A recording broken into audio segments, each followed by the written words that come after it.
In Korea, of the 7.8 million women in their 30s and 40s, 17.176%, or 1.38 million, are single.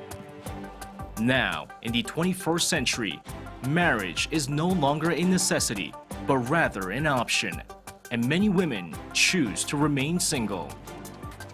Yet, there is not enough social security for them, creating a blind spot of the structural system.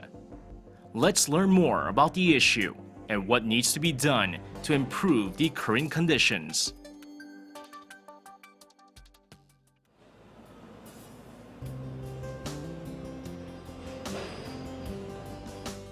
Jeong Eun-mi is a 41-year-old florist who dreamed of becoming a good wife and wise mother as a child. Like the majority of people, she thought she had to get married and form a family when she was younger. But her perspective has changed a lot. I gained a genuine passion and desire for my career in my early 30s.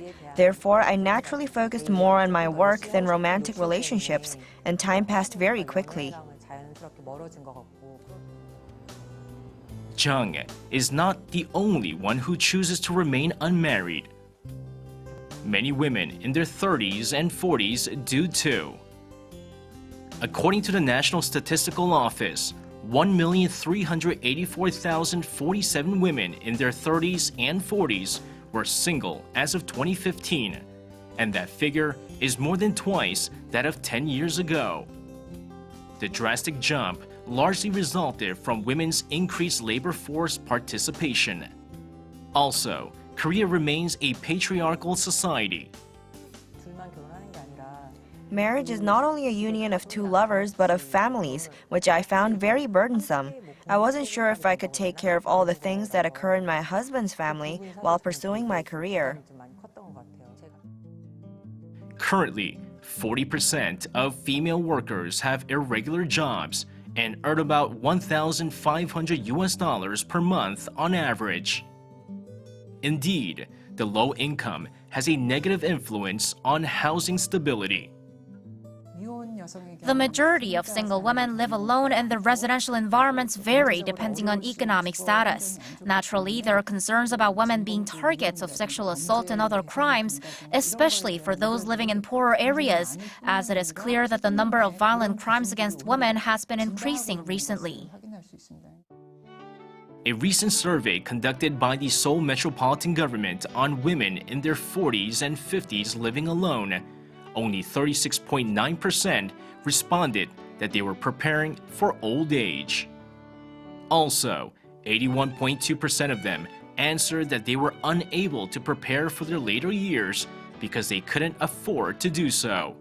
But there's barely any governmental support for them.